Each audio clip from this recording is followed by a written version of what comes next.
అందరికీ నమస్కారం. ఈరోజు మనందరికి కూడాను బాధను కలిగించేటటువంటి ఒక విస్మయానికి గురయ్యేటటువంటి సిచ్యువేషన్లో ఉన్నాం. అంటే యాజ్ ఎ పేరెంట్గా మనం ఫెయిల్ అయిపోయామా? టీచర్స్ ఫెయిల్ అయిపోయారా? లేదు మన విద్యా వ్యవస్థలో ఉన్నటువంటి విద్యా విధానంలో ఉండేటటువంటి ఒక కరికులం ఫెయిల్ అయిపోయిందా? దీని అన్నిటి గురించి ఏం చెప్పబోతూ ఉన్నామనేది మీకు ఆల్రెడీ తెలిసి ఉంటుంది. ఎందుకంటే మన సోషల్ మీడియాలో పొద్దున్నుంచి చాలా ఫాస్ట్గా ఎంత ఫాస్ట్గా వైరల్ చేస్తూ ఉన్నారు అంటే అంత ఫాస్ట్గా ఉన్నారు. అంటే ఒక కాలేజీలో ఒక అమ్మాయి, ఇంటర్మీడియట్ అమ్మాయి, టీచరు చేతిలో ఉండేటటువంటి మొబైల్ లాక్కొని, మీ పేరెంట్స్కి ఫోన్ చేసి చెప్తాను, నువ్వు మొబైల్లో చేసేటటువంటిది క్లాసెస్కి కరెక్ట్ టైంలో అటెండ్ కాలేదని మొబైల్ లాక్కున్న విత్ ఇన్ సెకండ్స్లో ఆ అమ్మాయి రియాక్ట్ అయినటువంటి విధానాన్ని మనం చూసామంటే అది ఎక్కడుంది లోపం? అంటే ఒక గౌరవం అనేది ఎలా లేకుండా పోయింది? టీచర్స్తో అంటే లెక్చరర్స్తో ఎలా ఉండాలి? మనం చదువుకున్నటువంటి చదువేంటి? మనకు బుక్స్లో ఉన్నటువంటి నాలెడ్జీ ఎంత? మనకు బుక్స్ నుంచి వచ్చేటటువంటి స్కిల్స్ ఏమి? మన పేరెంట్స్ మనకి ఎన్ని విధాలుగా భయాలు చెప్పి పంపిస్తూ ఉన్నారు? టీచర్స్ ఎన్ని విధాలుగా పిల్లల యొక్క భవిష్యత్తు నిలబెట్టడానికి ప్రయత్నిస్తూ ఉన్నారు అనేది అక్కడే మనకు క్వశ్చన్ మార్క్గా మిగిలిపోతుంది. ఒక మొబైల్ లాక్కున్న విత్ ఇన్ సెకండ్స్లోనే అంత ఎక్కువగా రియాక్ట్ అయ్యి ఆ దూషించేటటువంటి పద్ధతి కావచ్చు, ఆ అమ్మాయి వాడినటువంటి ఆ వెకాబులరీ, ఆ పదాలు కావచ్చు, ఎంత విచక్షణ రహితంగా ఉన్నాయి అంటే కనీసం అంటే ఆ అమ్మాయి స్టేబుల్గా కంట్రోల్ చేసుకోలేకపోతుంది. ఎక్కడుంది ఈ లోపం? మనం ఎందుకు కాలేజీకి వచ్చాము? కాలేజీకి వచ్చేటప్పుడు ₹1000 మొబైల్ పేరెంట్స్ కాకపోతే వాళ్ళు కొనుక్కుంటారా? మరి పేరెంట్స్ ఇలాంటివి జరిగినప్పుడు ఆ కాలేజీ బాగలేదు, ఆ స్కూల్ బాగలేదు అంటారు కదా, స్కూల్ వాళ్ళు కాలేజీ వాళ్ళు మొబైల్స్ కొనిచ్చారా? పిల్లల్ని ఆ విధంగా దూషించమనేది మన టెక్స్ట్ బుక్కుల్లో ఎక్కడన్నా ఆ వర్డ్స్ ఎక్కడన్నా ఉన్నాయా? మరి ఏంటి? మన పేరెంట్స్గా మనం ఏమి మన పిల్లలకు మనం ఇస్తూ ఉన్నాం, చేస్తూ ఉన్నాం, చెప్తూ ఉన్నాం, నేర్పిస్తూ ఉన్నాం, వాళ్ళు చూసేటప్పుడు మనం చేస్తూ ఉన్నాం. ఏ పనైనా ముందు వీడియోలో అనుకున్నాం, మనం పిల్లలు చెప్పింది కాదు చూసింది నేర్చుకుంటారు అని.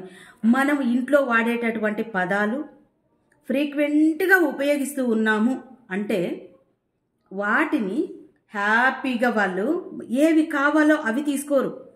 ఏది పెద్దవాళ్ళు పేరెంట్స్ ఉపయోగిస్తూ ఉన్నారో వాటిని తీసేసుకుంటూ ఉన్నారు పిల్లలు. అక్కడ ఉన్నటువంటి ఆ పదాలు, ఆ దూషించడం, ఆ ద్వేషించడము, ఆ అగ్రెసివ్గా ఆ మీదకు వెళ్ళి కొట్టడము, ఇవి చూస్తే ఎలా అనిపిస్తుంది అంటే టీచర్స్ చేతిలో ఏ రోజైతే ఒక కర్ర కొట్టడానికి బెత్తం అనేది లేకుండా అది పాయింటర్గా మారిపోయిందో పిల్లల భవిష్యత్తు ఒక పాయింట్గా మారిపోయింది. అంటే చుక్కాని లేని నావలాగా మారిపోయింది అనొచ్చు. ఎందుకంటే టీచర్స్ అరచరు, పేరెంట్స్ అరచరు. టీచర్స్ అరచకూడదు అనేది పేరెంట్స్ ఉద్దేశం, కానీ పేరెంట్స్ అరచకూడదు, తిట్టకూడదు, మాట్లాడకూడదు, వాళ్ళకి ఏదైనా క్రమశిక్షణకు కూడినటువంటి వర్డ్స్ చెప్పకూడదు అనేది ఎక్కడా లేదు. మరి ఆ రెస్పాన్సిబిలిటీ మనం తీసుకుంటూ ఉన్నామా? ఈరోజు ఎంత షేమ్! ఒక టీచర్స్కి తల్లిదండ్రి, గురువు, దైవం అనేటటువంటిది మనకు జన్మనిచ్చినటువంటి దేవుడు, ఈ సృష్టి ఒక మూలమైనటువంటి అతన్ను లాస్ట్లో పెట్టి ఫస్ట్ ప్లేస్ తల్లికిచ్చి తండ్రికి, నెక్స్ట్ థర్డ్ ప్లేస్లో గురువుని పెట్టారంటే ఆ గురువును ఆ విధంగా దూషించడం, దేశించడం, కొట్టడం ఎంతవరకు సమంజసం? ఒక్కసారి మన పిల్లలు ఏం చేస్తూ ఉన్నారు, వాళ్ళ యాటిట్యూడ్ ఎలా ఉంది, వాళ్ళకి ఏదైనా రియాక్ట్ అవుతున్నారా, రెస్పాండ్ అవుతూ ఉన్నారా? రెస్పాండ్ అయినప్పుడు వాళ్ళ మెంటాలిటీ ఏ విధంగా ఉంది, ఏ స్టేట్లో ఉంది? రెస్పాండ్ అయినప్పుడు, రియాక్ట్ అయినప్పుడు డిఫరెన్స్ ఎలా కనిపిస్తుంది? మనకు చదువు అనేది మనకు మాత్రమే, మన నాలెడ్జీకి మాత్రమే, మనం లైఫ్ లీడ్ చేయడానికి మాత్రమే, మనం మనీ అర్న్ చేసుకోవడానికి మాత్రమే, మన ఫ్యామిలీ వరకు మనకు ఉపయోగపడుతుంది. మన వొకాబులరీ, మన యాటిట్యూడ్ ఇది సొసైటీకి ప్రతిబింబిస్తుంది.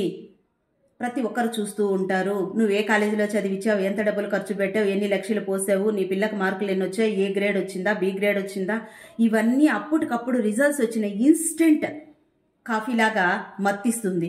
తర్వాత వాళ్ళు చేసేటటువంటి ఏ యాక్టివిటీస్ అయినా కూడా సొసైటీకి రిఫ్లెక్ట్ అవుతాయి. ఈ సొసైటీలో అందరూ చూస్తారు, అందరూ మనల్ని అప్రిషియేట్ చేసేదైతే చేస్తారు, లేదు దూషించేదైతే అక్కడ ఏది మనం ఇస్తామో అదే మనకు వస్తుంది. కాబట్టి మన పిల్లలకి మనం ఏది ఇవ్వాలి అనుకుంటూ ఉన్నాం, సొసైటీ నుంచి ఏది తీసుకోవాలనుకుంటూ ఉన్నాం, ప్రతి పేరెంట్ కూడా అబ్జర్వ్ చేయండి. మన పిల్లలతో మాట్లాడండి. హాలిడేస్ వచ్చాయి, ఇవన్నీ చూసినప్పుడు మన ఇంట్లో జరిగినప్పుడు చూద్దాంలే అనుకోవద్దు, అది జరగక ముందే జాగ్రత్త పడండి. కాబట్టి పిల్లలకి ఎక్కడ మనకు వాళ్ళకు కమ్యూనికేషన్ గ్యాప్ ఉందో కొద్దిసేపు వాళ్ళతో మాట్లాడండి, వాళ్ళ నుంచి కొన్ని విషయాలు తెలుసుకోండి, వాళ్ళకి ఏం కావాలో తెలుసుకోండి, వాళ్ళకి ఏం కావాలో ఇవ్వండి. అంటే తినడానికి, వేసుకోవడానికి, లగ్జరీగా తిరగడానికి కాదండి, మైండ్కి, వాళ్ళ లైఫ్కి, వాళ్ళ సొసైటీలో వాళ్ళు ఒక మంచి వ్యక్తిగా, ఒక శక్తిగా, వాళ్ళకంటూ ఒక స్థానాన్ని సంపాదించుకోవాలంటే మనం ఏం చేయగలమో చూడండి. పేరెంట్స్ అందరికీ కూడాను ఇది నా విన్నపం. Thank you.